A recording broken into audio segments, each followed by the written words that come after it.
Daniel's silence was different that morning. It wasn't the usual silence of a child focused on breakfast. It was something deeper, heavier.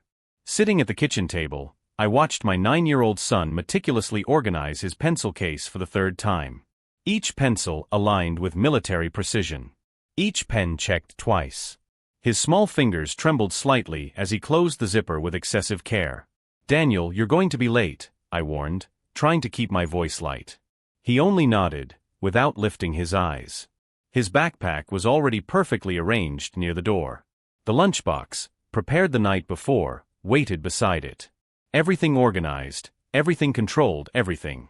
Far too calculated for a child his age. Something was wrong. I had known it for weeks. Victoria Ashford didn't reach the top of one of the country's largest technology companies by being distracted. I built an empire by paying attention to details others ignored. And over the past 2 months, the details of my son's life were screaming a problem I still couldn't fully decipher. The changes started subtly. Daniel had always been a calm, polite child, careful with his things. But recently, that trait had turned into something that deeply unsettled me. He stopped talking about school. Stopped mentioning classmates. When I asked about his day, I got monosyllabic answers that revealed nothing. It was good. Normal. Nothing special. His grades remained excellent. The teachers reported no problems. At the last parent-teacher meeting, the principal had even praised his exemplary behavior. "Daniel is a model student," she had said with a professional smile. "Never causes trouble, always respectful, an example to others." But mothers know. Mothers feel. And I felt that my son was slowly disappearing, becoming a smaller version of himself each day. That particular morning, something inside me decided it was time to act. Daniel picked up his backpack, adjusted his uniform for the 4th time, and walked toward the door. His movements were those of someone preparing for a battle, not for a day at school. I hugged him before he left and felt his body tense, far too rigid for a child. "I love you," I whispered into the top of his head, where his dark curls smelled like coconut shampoo. "I love you too, Mom," he replied, but his voice sounded tired. Far too tired. I watched the school car take him away and made a decision. I called my assistant. "Rebecca, cancel all my meetings this morning. I'll need the entire afternoon free as well." "All of them?" "Victoria, you have the presentation for the investors at 2 p.m. We'll reschedule. It's urgent." I hung up before she could question me. Victoria Ashford didn't cancel important commitments without reason. But finding out what was happening with my son was more important than any multimillion-dollar deal. 2 hours later, I parked my car 3 blocks before the school. I didn't want to be recognized. I put on casual clothes, tied my hair into a simple ponytail, and wore sunglasses. I needed to see with my own eyes what was happening, without my presence changing anyone's behavior. Riverside School was one of the best private institutions in the city. Extremely high tuition, impeccable facilities, renowned teachers. I had chosen that place carefully when I adopted Daniel 3 years earlier. I wanted the best for him. I wanted him to have all the opportunities one never had. But as I walked through the elegant hallways toward the cafeteria, a strange feeling took over me. Something about the atmosphere was wrong. Lunch hour was beginning. Children poured out of classrooms in lively groups, talking, laughing. I positioned myself strategically near a column in the hallway that led to the cafeteria, from where I could observe without being noticed. And then I saw my son. Daniel entered the cafeteria alone, carrying his blue lunchbox. His shoulders were hunched, his head slightly lowered. He chose a table in the farthest corner, away from the other groups of children. He sat with his back to the wall, as if he needed to protect his back from something. My heart began to race. He opened the lunchbox with careful, almost ritualized movements. He took out the sandwich I had prepared, but didn't eat it. He just held it in his hands, looking down. Waiting. But waiting for what? The answer came far too quickly. A group of 3 boys approached his table.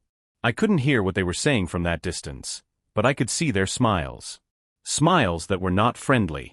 Smiles that made me clench my fists involuntarily. Daniel shrank even more. He didn't look at them. He remained completely still, as if trying to become invisible. And it was at that moment that I knew.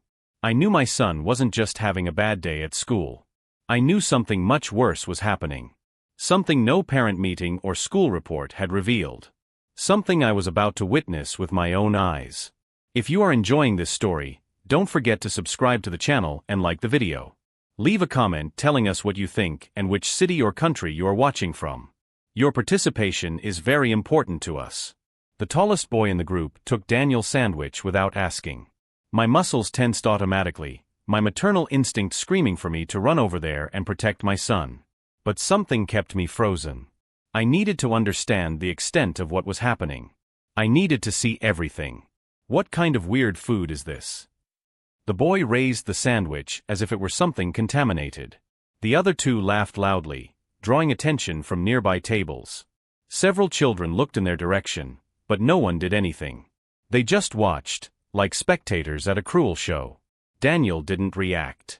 He kept his eyes fixed on the table, his hands now hidden in his lap.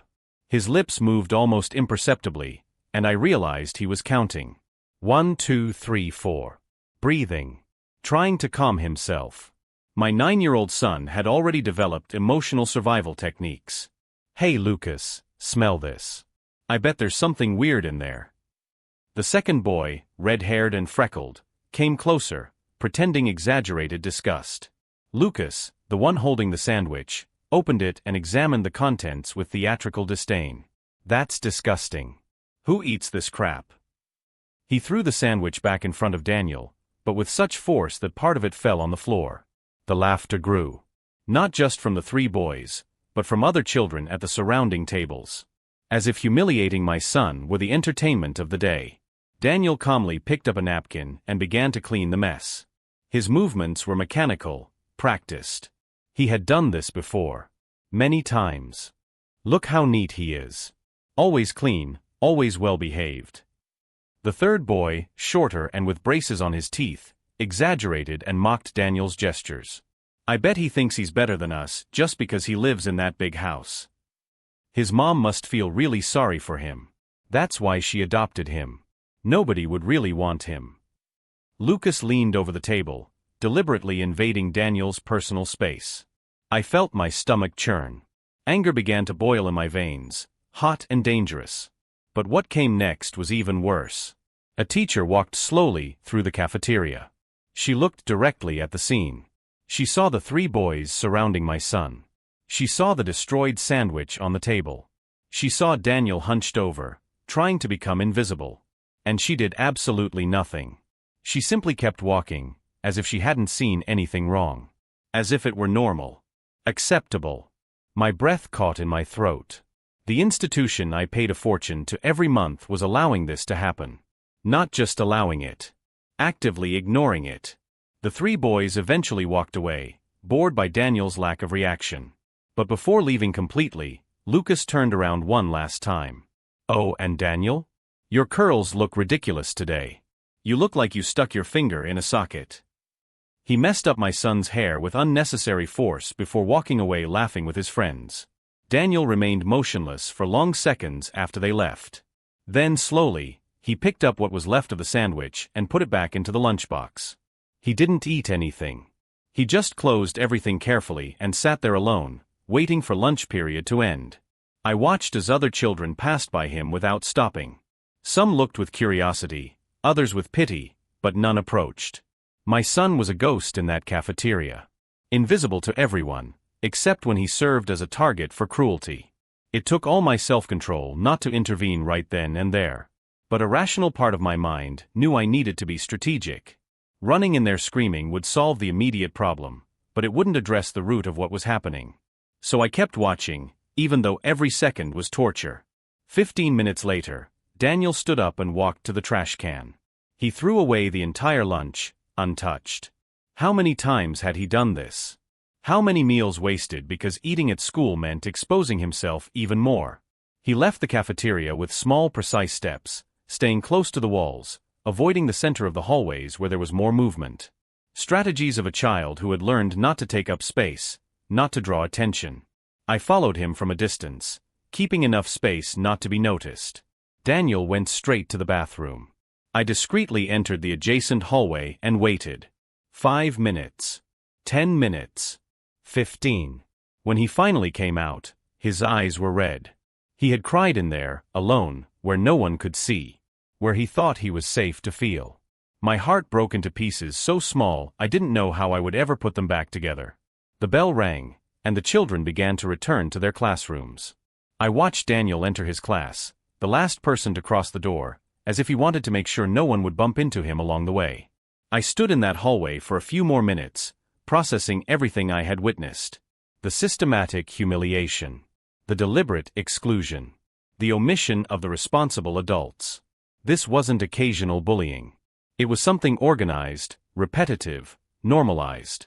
I left the school with firm steps, but my mind was already elsewhere. Already planning. Victoria Ashford didn't build a billion-dollar empire without knowing how to deal with people who underestimated her determination. Those children were young, yes. But there were adults behind that system. Adults who allowed it, who ignored it, who failed to protect. And those adults were about to find out they had messed with the wrong child. Because my son was not alone. Not anymore. And I was just getting started. I arrived home before Daniel returned from school. I locked myself in the office and opened my laptop with fingers that were still trembling from contained anger. The first call was to James Chun, my personal lawyer for 15 years. James, I need everything. Disciplinary history of Riverside School over the last 5 years. Filed or ongoing lawsuits. Formal complaints from parents. Student transfer rates. Actual qualifications of the teaching staff. I want to know if there is any documented pattern of negligence. He hesitated for just a second. Victoria, this will be expensive and take time. You have 72 hours. Money is not a problem. Total discretion. I hung up and made the second call. Patricia Morse, a private investigator who had already worked for my company on corporate espionage cases. I need surveillance. Riverside School. I want footage of the cafeteria, hallways, playground. Positions of the security cameras. Who monitors them? Footage review protocols. And I want to know who the parents of 3 specific boys are. I gave her the names I had memorized. Understood. When do you need this? Yesterday. The third call was the hardest. I called Thomas Bradford, an internationally recognized child psychologist, someone I knew from charity events. Thomas, I need you to evaluate my son. But not in an office. I need you to come have dinner at my house, as a family friend. He can't know he's being evaluated. I need to understand the real psychological damage without frightening him. Victoria, that's not exactly protocol. I know. But my son is suffering and doesn't trust adults right now. If I tell him he's going to a psychologist, he'll shut down completely. Please, Thomas. You have children. You understand. There was a long pause. Friday night. I'll bring my wife so it seems social. Thank you. Over the following days, I acted with surgical precision. I continued taking Daniel to school as usual, kissing his forehead every morning, preparing his lunch with the same care. But now I knew exactly what would happen to that food. And it tore me apart inside every time I closed the lunchbox. At night, after he fell asleep, I worked. I read reports. Analyzed documents. Built a case.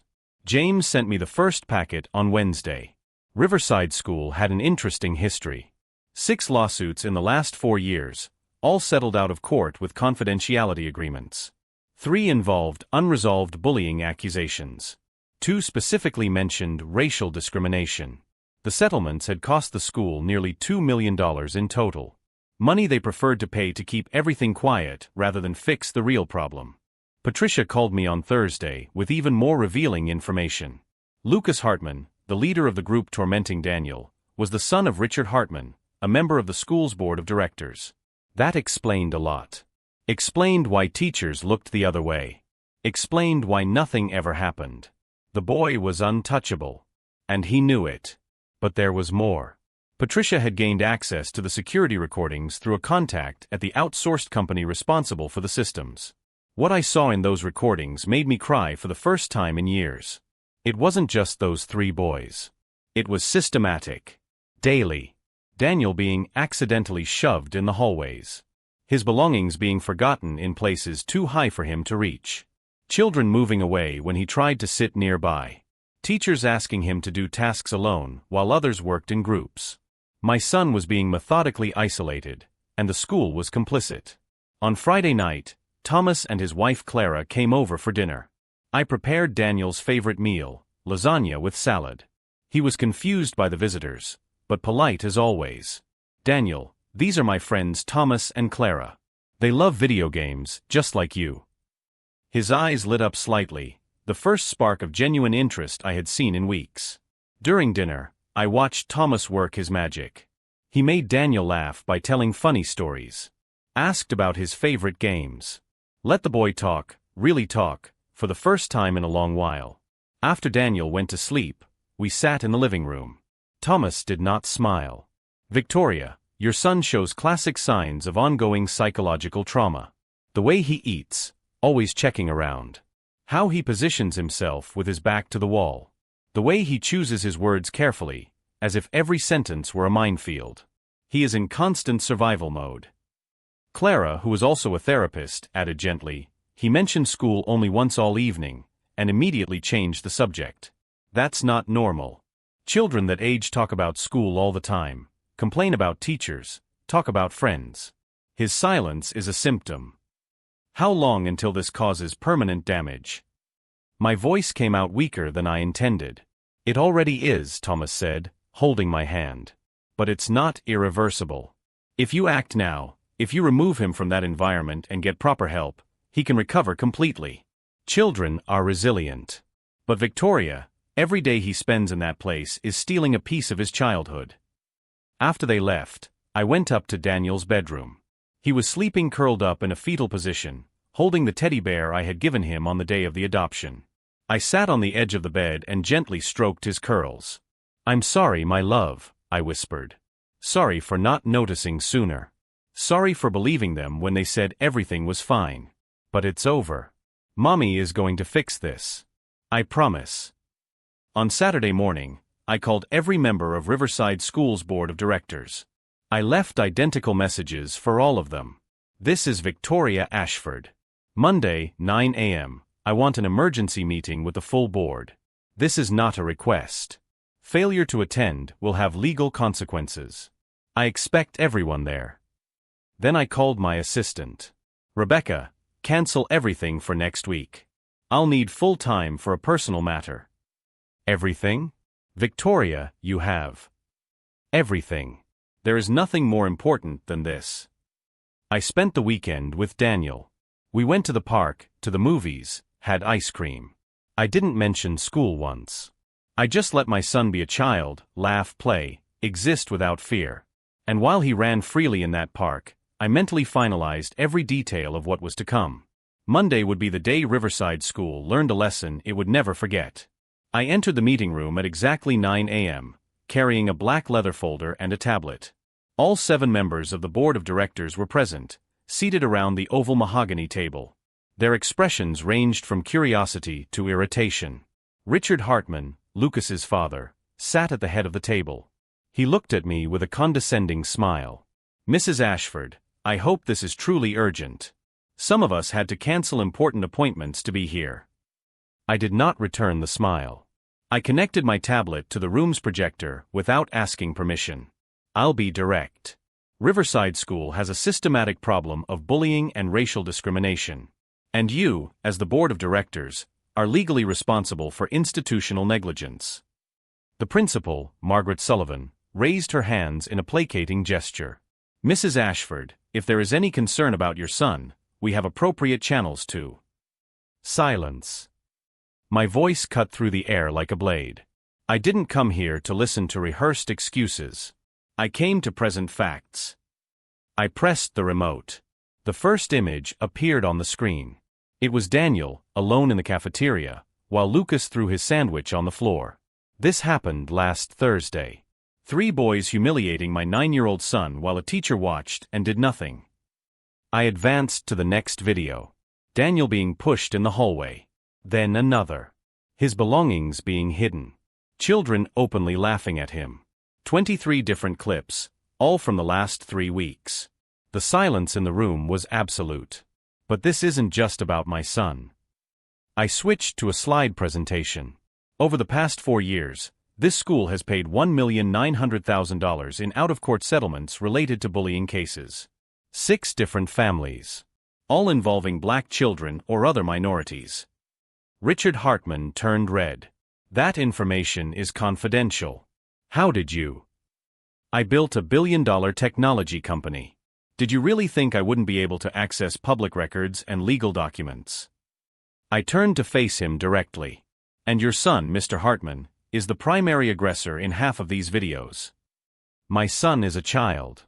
Children fight, that's normal. Your son is 12 years old and leads a systematic pattern of racial intimidation. And this school allows it because you sit on this board.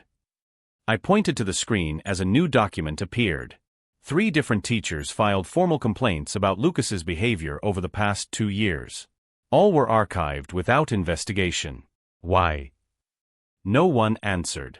I continued, relentless. I hired Dr. Thomas Bradford, a renowned child psychologist, to evaluate my son. His report confirms psychological trauma consistent with prolonged emotional abuse. He is prepared to testify in court about institutional negligence. Margaret tried again. Mrs. Ashford, we can resolve this internally. There's no need. You had years to resolve this internally. You chose to pay for silence instead of fixing the problem. I turned to the entire table. So here is what is going to happen. First, I want the immediate dismissal of every teacher or staff member who witnessed bullying and did not intervene. I have a list of 17 names. I placed a document on the table. Several people stared at the names in horror. Second, Lucas Hartman and the 2 boys who accompany him will be permanently expelled. Not suspension. Expulsion with a complete disciplinary record. Richard slammed his hand on the table. You can't do this. My son. You may sit down, Mr. Hartman. Because third, you will resign from the board of directors immediately. If you refuse, I will send all of this to the press tomorrow morning. I imagine your reputation as a corporate lawyer would not survive the scandal of protecting your abusive son. He went pale. Fourth, this school will implement a comprehensive anti-bullying program developed by external specialists. Not superficial 2-hour trainings. A real program, with continuous oversight and real consequences for offenders. I paused, letting each word weigh heavily in the air. Fifth, breaking the previous confidentiality agreements, you will contact all 6 families who sued this school and offer formal public apologies. You will admit institutional failure. That's impossible. The lawyers would never. Then you will face each of those families in open court. With all the media coverage I can by covering every second. Choose. I looked at each person at the table, one by one. Either you accept all 5 points, sign a legally binding agreement today, and begin changes this week. Or I sue this school, this board, and each of you individually for criminal negligence. I have unlimited resources and personal motivation. How long do you think you can fight? The silence was deafening. Margaret finally spoke, her voice trembling. And what about Daniel? Can he stay at the school after all this? I smiled for the first time, but it was not a kind smile. My son will not return here. I have already enrolled him in another institution where he will be treated with the dignity he deserves. But I am doing this for all the other children who will come after him. So that no other mother has to watch her child slowly disappear because responsible adults decided it was easier to ignore. I placed the contract prepared by James on the table. You have until the end of the business day today to sign. After that, the lawyers take over. Richard Hartman stood up abruptly and left the room, slamming the door. 2 other board members followed him. But Margaret picked up the pen. Where do I sign? 3 hours later, 7 signatures were on the document. Richard Hartman was the last, arriving with his own lawyer, who read every line before confirming that he had no choice. I left that school certain that I would never return, but also certain that I had changed something important. 3 weeks later, I sat on the porch watching Daniel play in the garden with 2 boys from his new school. His laughter filled the afternoon air, genuine and free. He ran, jumped, shouted without fear of being judged. It was like watching my son come back to life. The change didn't happen overnight. In the first days at Westbrook Academy, Daniel still carried that tension in his shoulders. He still checked around before speaking. He still kept his lunch untouched. But the new school was different. Smaller, more attentive, with real inclusion protocols. The principal, a black woman named Dr. Angela Morrison, had welcomed me personally on the first day. Here, every child matters, Victoria. Not just in words. In daily practice. And she wasn't lying. In the first week, when a boy made a comment about Daniel's hair, the teacher not only intervened immediately but used it as an educational moment for the entire class. They talked about diversity, respect, and how words hurt. The boy apologized. Genuinely. And the next day, he asked Daniel if he wanted to play soccer during recess. It was the first time I saw my son accept an invitation without hesitation. Thomas continued coming to dinner every 2 weeks, but now officially as Daniel's therapist. The sessions were light, in the form of conversation, always ending with video games. Gradually, my son began to open up about what he had been through. "I thought it was my fault, Mom," he told me one night, after a particularly emotional session.